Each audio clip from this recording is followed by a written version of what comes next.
ये आदमी सिर्फ एक छेद करके आसानी से हजारों करोड़ों रुपए कमा लेता है। ये एक अव्वल दर्जे का तेल चोर है जो अपने भयानक ड्रिलिंग स्किल्स के दम पर पाइपलाइंस से अरबों रुपयों के तेल की चोरी कर सकता है। लेकिन इन पाइपलाइंस में छेद करना कोई आसान काम नहीं है। एक छोटी सी चूक बड़े धमाके का कारण बन सकती है। लेकिन लियो इन पाइपलाइंस में ड्रिल करने में एक्सपर्ट है और सालों से सफलतापूर्वक इस काम को अंजाम दे रहा है। यही कारण है कि वो हर छेद के बदले हजारों करोड़ों रुपए की डिमांड करता है और वो तेल चोरों के लिए काम करता है। देखिए कैसे वो इस काम को अंजाम देता है। लियो अपनी ड्रिल को तैयार करता है और फिर 3 मिनट का काउंटडाउन लगाता है।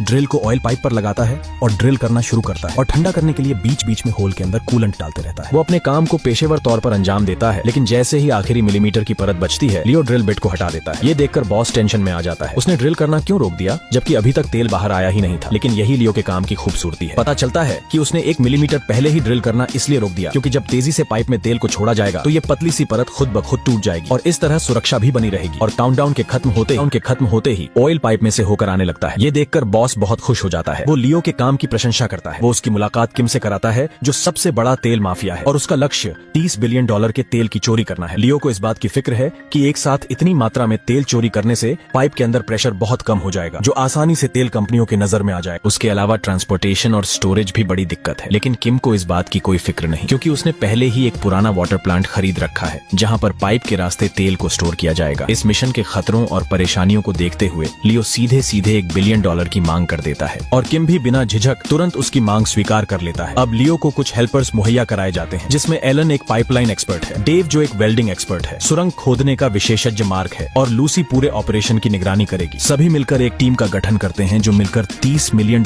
के तेल की चोरी करने की तैयारी करते हैं। अब वो एक निर्धारित स्थान पर पहुंचते हैं जहां से उन्हें एक दीवार को काटते हुए आगे बढ़ना होगा। यहाँ से 50 मीटर आगे जाने पर वो पाइपलाइन तक पहुंच जाएंगे। मार्क एक सांड की तरह बिना कोई चेतावनी दिए हथौड़ा लहराते हुए दीवार की ओर बढ़ता है। 2 दिन के अंदर वो एक सुरंग खोद लेते हैं। इस रफ्तार से उन्हें पाइपलाइन तक पहुंचने में ज्यादा समय लगने वाला नहीं था, लेकिन दुर्भाग्यवश उनके रास्ते में एक कठोर पत्थर आ जाता है जिसे तोड़कर आगे जाने में बहुत शोर होगा और अगर किसी ने सुन लिया तो सारे किए धरे पर पानी फिर सकता है। वो एक तरीका निकालते हैं। वो डेव को बाहर भेजकर तेज म्यूजिक में गाना गाने के लिए कहते हैं, लेकिन डेव इतना तेज गाना बजाना करता है कि पेट्रोलिंग कर रही पुलिस वहां पहुंच जाती है और गाना बजाना रुकवा देती है। ये देखकर लूसी नीचे खुदाई कर रहे लोगों को अलार्म भेजती है, लेकिन वो अपने काम में इतने व्यस्त थे कि उन्हें अलार्म की आवाज सुनाई ही नहीं दी। सौभाग्य से लियो को मलबा हटाते समय वॉल्की टॉकी पर लूसी की आवाज सुनाई दे जाती है। वो जल्दी से जाकर सीवर रिपेयर करने का ड्रामा करने लगते हैं और इस तरह इस मुसीबत से बाहर निकल जाते हैं। लेकिन कुछ दिनों के बाद ही पुलिस को एक फैक्ट्री में एक होल का पता चलता है। उन्हें लगता है कि कोई यहाँ तेल की चोरी कर रहा है। वो डिटेक्टर की मदद से उस पूरी जगह की पड़ताल करते हैं। जल्द ही उन्हें लीड मिल जाती है। उधर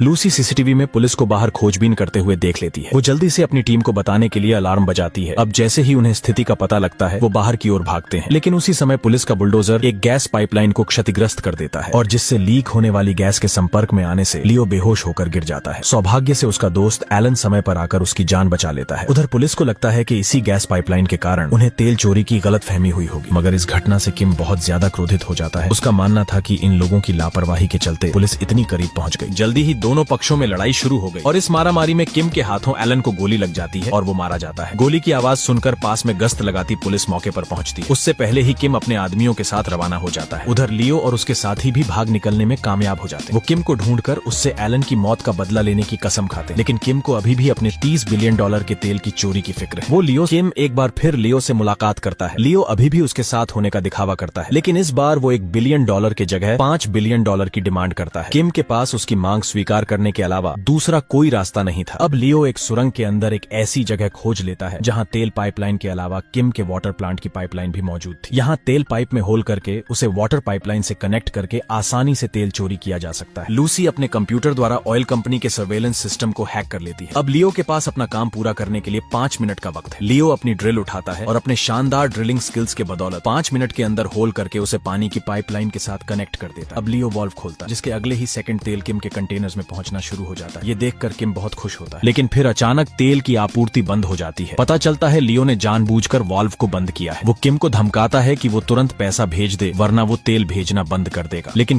किम नहीं जानता कि ये उसे फंसाने के लिए लियो का सजाया गया एक जाल है। दरअसल लियो ने पहले ही पुलिस को इन्फॉर्म कर दिया था और अब जैसे ही किम वाल्व को चालू करने वहां आएगा पुलिस उसे दबोच लेगी। लेकिन उसने जिस पुलिस वाले को इन्फॉर्म किया था वो पूरा क्रेडिट खुद लेने अकेले ही चला आया। परिणाम स्वरूप किम के आदमी उसे पकड़ लेते हैं। किम वहां से निकलने के बाद ऑयल पाइपलाइन में टाइम बॉम्ब लगवा देता है। अब जैसे ही पाइपलाइन में विस्फोट होगा उसके द्वारा जमा किए गए तेल की कीमत आसमान छू जाएगी और साथ ही ये साबित साबित हो जाएगा कि लियो और उसके आदमी तेल चोरी करते हुए विस्फोट में मारे गए और इस तरह उसका नाम इस केस में आने से भी बच जाएगा। किम के मंसूबे को नाकाम करने के लिए लियो एक लाइटर निकालता है। वो दर्द को सहन करते हुए अपने हाथों में बंधी रस्सी को तोड़ डालता है। इसके बाद वो टाइम बॉम्ब को उठाकर तेजी से बाहर की ओर भागता है और आखिरी पल में उसे एक दरिया में फेंक कर जंप लगा देता है। इस प्रकार वो किम के मंसूबे पर पानी फेर देता है। आखिर में पुलिस आकर किम को अरेस्ट कर लेती है और लियो को 3 साल की सजा सुनाई जाती है। 3 साल बाद वो जेल से बाहर आते हैं और एक सीवर रिपेयर कंपनी की स्थापना करते हैं। वो अपने स्किल्स के दम पर ईमानदारी से जीवन जीने का निर्णय लेते हैं और एक नई जिंदगी की शुरुआत